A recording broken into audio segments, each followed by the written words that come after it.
Love card making but hate spending a fortune?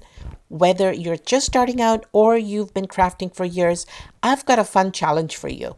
Today I'm creating 4 beautiful beginner friendly cards using only dollar store supplies.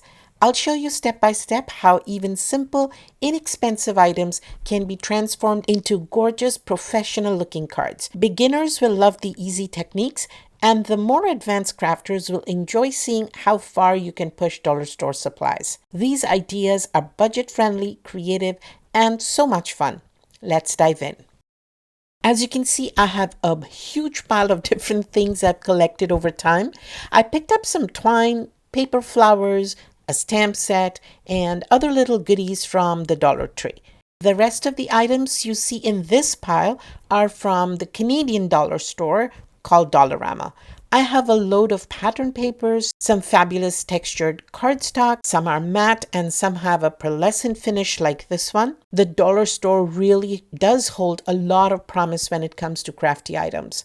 I have some ribbon, some lace and embellishments as well, these alphabet stickers in silver and gold, and my favorite, these 12 by 12 paper pads. I love these pads, and this cardstock is textured as well and a really good weight, probably around 100-pound cardstock. And I think the colors are lovely too. I also have these foil paper pads. There's gold and silver foil in different finishes and a very thick cardstock too. These are adhesive sheets in gold and silver. You can actually peel off the backing and stick them wherever you like. So I took a sheet of lightweight cardstock, applied a silver adhesive sheet, and now I can use it as a matting layer for my card front or sentiment. No wasting expensive foil cardstock behind card panels. So let's get started now that I have all my card elements ready. I used my stamp set to create these sentiments. I used a couple of basic dies, a square one and a circle, to cut out the sentiments. And this is the only cheat for these cards. Everything else is strictly from the dollar store. Now, if you are a beginner and you don't have a die cutting machine, use a pencil to draw an outline and then use a pair of scissors to cut out shapes.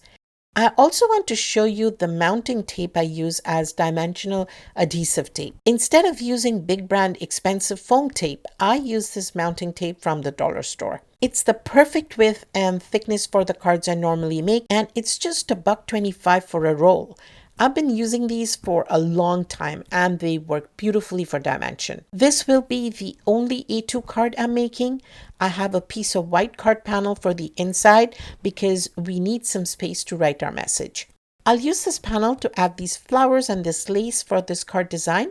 I haven't decided on the sentiment yet, but I'll choose one when I get to that step. The next card I'm making will be a 6x6 card. I already have a panel for the inside, and for the outside, I'll use that silver adhesive sheet I prepared earlier as a matting layer. I'll also add some ribbon, and of course, I'll show you everything as I go. I'd initially planned on fussy cutting the vintage car, but then decided I wanted to showcase some of this beautiful pearlescent paper as well as this little postage stamp on the corner. But I'll keep it simple. The car will sit here and I'll add a sentiment. I almost started fussy cutting the car. I had already made a tiny snip, but if I place everything down properly, it won't be visible. I could place the sentiment over this area to hide the snip. Again, I'll figure it out when I get to that step. I'm also debating on using some of the brown twine on this card. Now, instead of using the plaid with the vintage car as I previously planned, I decided to keep things simple so it doesn't get too busy and draw attention away from the car. I'll use the plaid on a leftover navy panel, place the sentiment on it, and angle things slightly, either on one side or on both. I'll show you what I mean. This can also work as a masculine card. Let's get started with the plaid card, and I'll take care of the inside first. I'll round the corners on this panel before sticking it down. I'll use my tape runner to adhere the panel. The card is 6 by 6 inches, and I cut the inside panel to 5.5 by 5.5 inches to have a 1/4 inch border around it. You'll find a list of supplies on my blog, and I'll put the link to that blog post in the video description. Now, time to focus on the outside. I want to place the plaid paper at an angle. I'll add a tiny bit of temporary adhesive with my tape runner to help with the layout, and I'll also prevent the paper from shifting when I trim it. I'm experimenting a little here to see which way I should stick this to make it look a little dynamic. I think I'll go with this angle.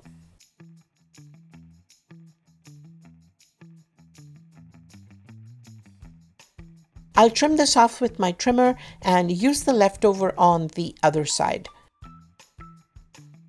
To get the perfect angle, I'll use the triangle I just cut out and use that as my guide. This will ensure they're identical in size. Now that I have both triangles, I'll use liquid glue to adhere everything down permanently.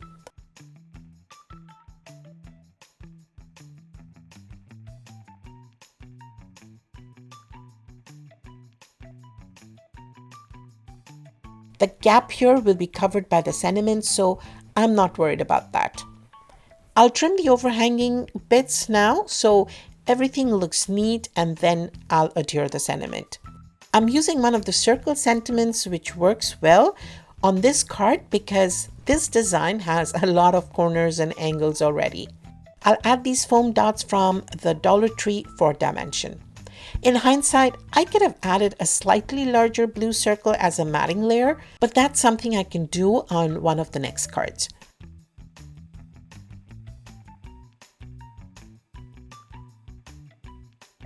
Now I'll mount the completed panel on the card base with some foam tape for some dimension.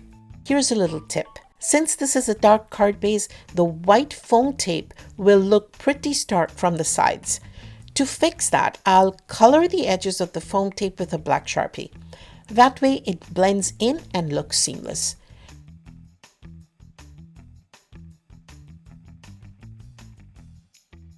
Now the foam tape is colored. I'll stick the panel down, making sure it's straight and centered.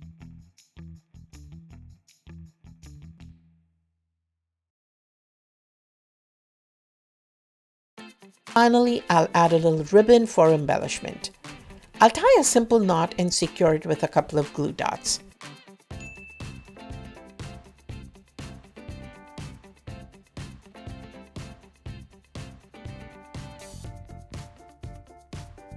And there we go. The first card is complete. It's clean and simple and really easy to put together as well. If you'd like to see what I finally did with that vintage car patterned paper, it's coming up next. Alright, I had a change of mind on this one. Initially, I had planned on using the brown twine, but I decided I wanted a little shine instead.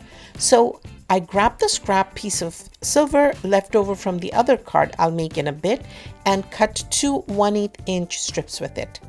I'll adhere these on either side of the panel for interest. And if you're wondering, I'm using some non-stick paper for gluing these strips. That way I don't have to clean my glass mat after. Just being lazy. I'll apply a very thin line of glue along the edge of the panel because I find it easier to add the glue this way rather than on the strip itself. Now I'll line up the strip with the edge of the panel so it's straight and repeat on the other side.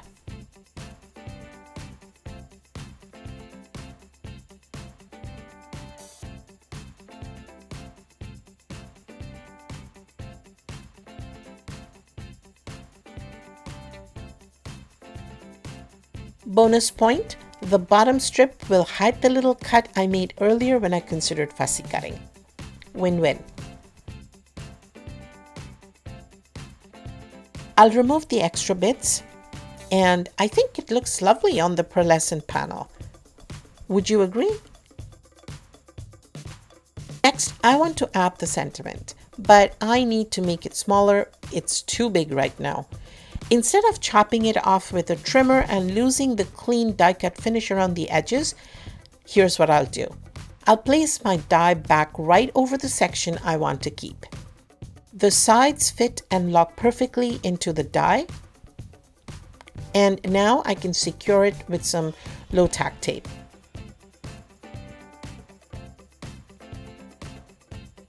I'll run it through my die cutting machine.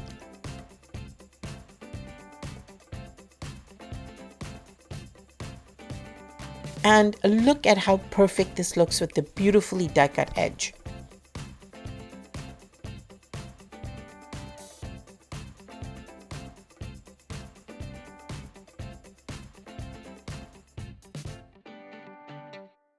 I'll repeat on the other side, and now I have a custom sized label.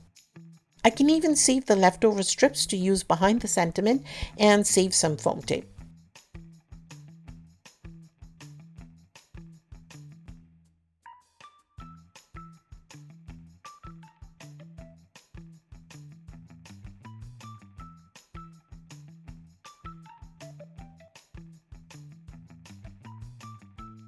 For assembly, I'll back the panel with foam tape for some lift.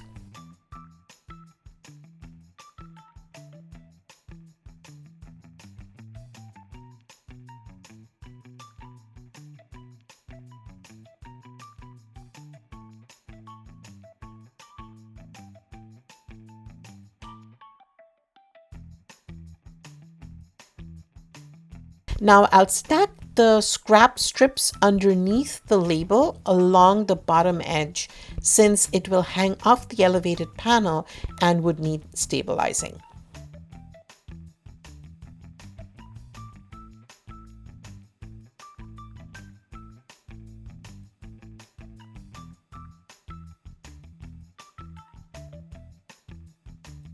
I'm checking to see if the sentiment is sitting level on the card base and add another strip if necessary.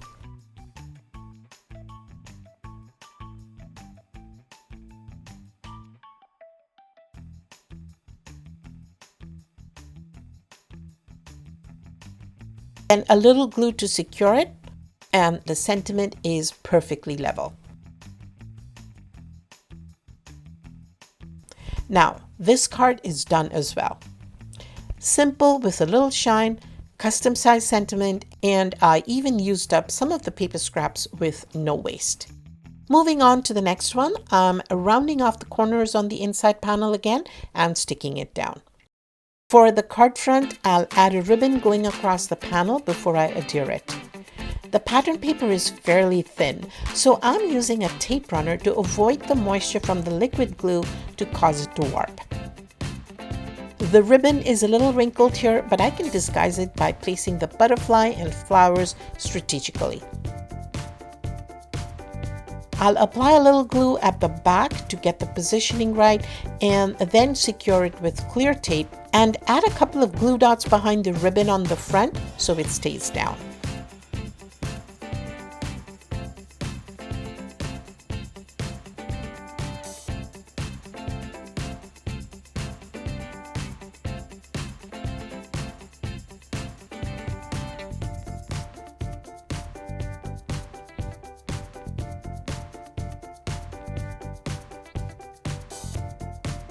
Here's another tip. Since this side's a little uneven, I'm going to run my foam tape across the top and avoid placing it on the ribbon. That'll raise the panel up a bit and keep everything nice and level.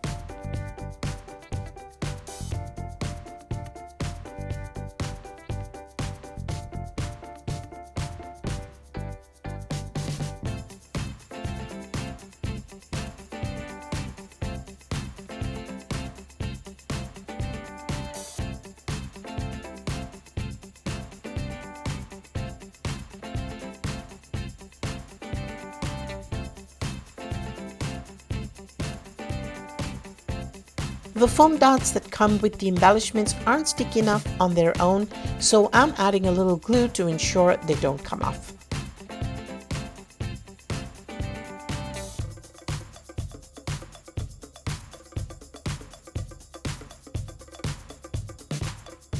Once everything is in place, I'll add the letter stickers to create the sentiment. To make sure the letters are spaced evenly and lined up well, I'm using my T-square and not pressing them down just yet.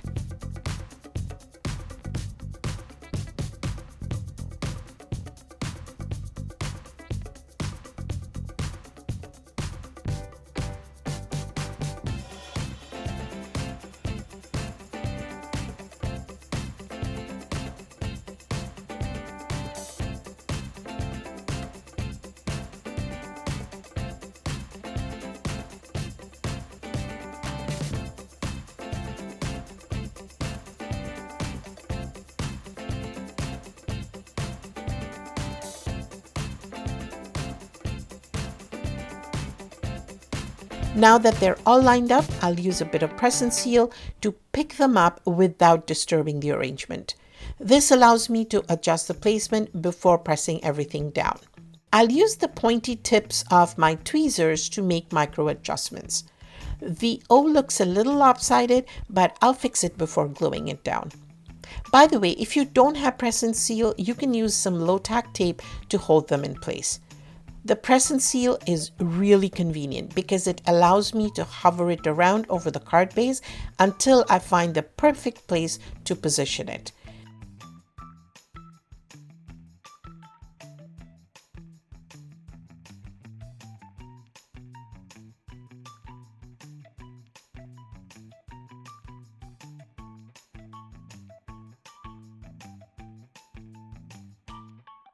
Now I'll add silver pearls. I prefer to use odd numbers because they create visual interest. That's it. This card looks delicate, pretty, and ready to go.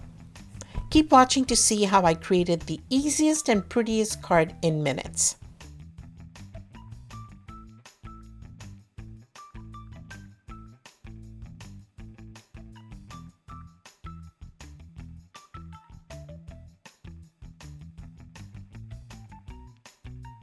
For the final card, I used nesting circle dies to create a mat slightly larger than my sentiment. I used some leftover green cardstock from the card base.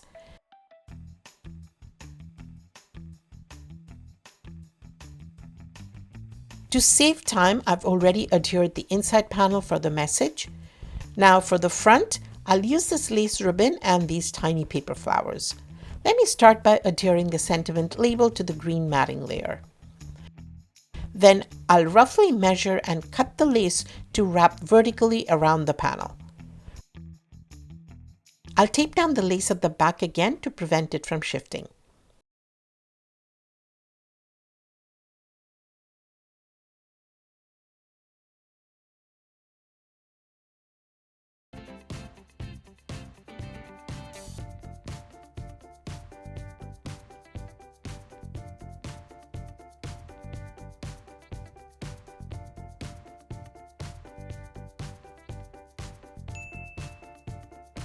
I'll place the sentiment on the intersection of the lace to create a clean look and use foam tape behind it since I want to level out the height.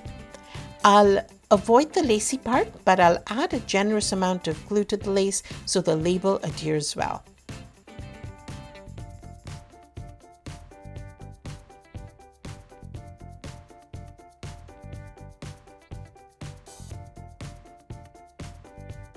Now I'll arrange the flowers in clusters around the sentiment, securing them with a touch of glue.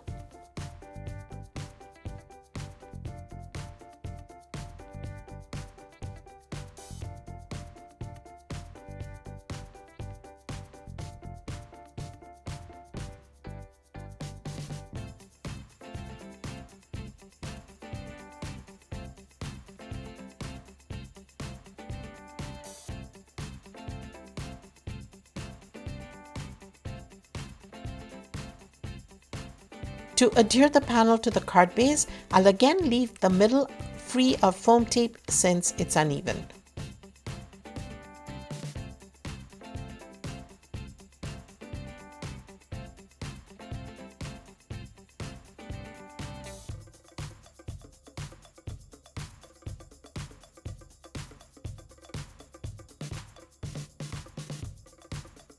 I won't use additional embellishments on this card since the pearls are already adding a touch of elegance.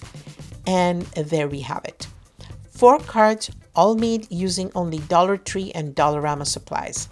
I showed you how to create a custom size label, use the Dollar Tree stamp set for the sentiments, and bring all the elements together. Lace, butterflies, flowers, ribbons, stickers, and what have you, for simple, pretty cards that come together so quickly.